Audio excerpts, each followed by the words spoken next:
When I was pregnant with my first baby, I was planning a home birth and was receiving wonderful prenatal care. I felt really like I was in control of my care and felt really safe and supported throughout my pregnancy.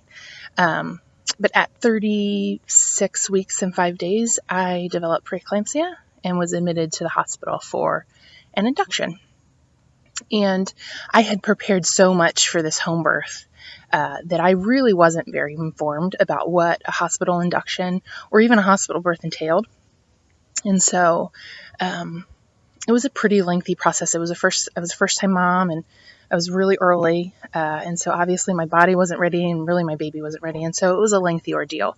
But I remember a third-year resident coming in, and I really felt like because I was a home birth patient or a home birth mom, that I really felt like I was treated very differently throughout my induction by the nurses and especially this one particular third-year resident. And she came in and she wanted to do a vaginal exam to see where I was. And without telling me, she stripped my membranes and was really very rough with me. In fact, I screamed because I was just so unprepared for it. And later that day, she came in and she wanted to give me a Foley bulb, which is basically a balloon that they inject saline into. They put it into your cervix and inject saline into it to dilate you more.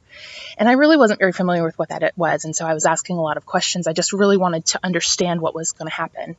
And she said, if this baby doesn't come out soon, we're going to the OR.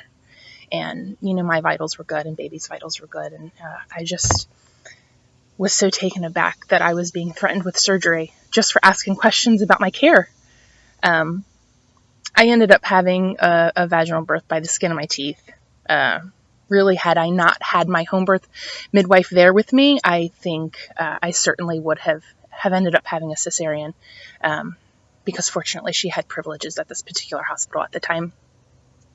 And so she oversaw my care, and because of that, I narrowly escaped a C-section at exactly 37 weeks.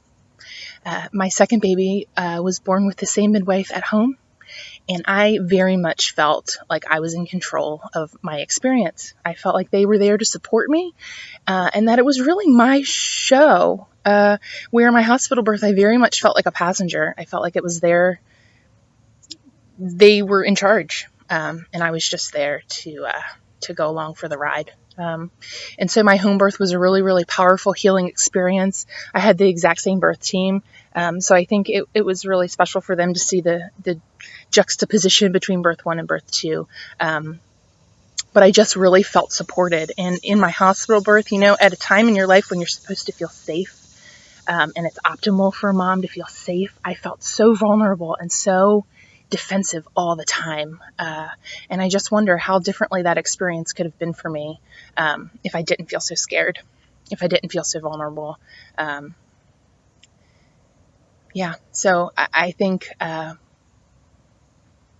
while I'm glad that midwives are making progress here in Maryland, I do think that there are a lot of moms, particularly VBAC moms and moms with twins, who are not able to reap the benefits of a home birth midwife. And so I am fully in support of Maryland Families for Safe Birth and all that they're doing to change that for the moms in Maryland. So thank you.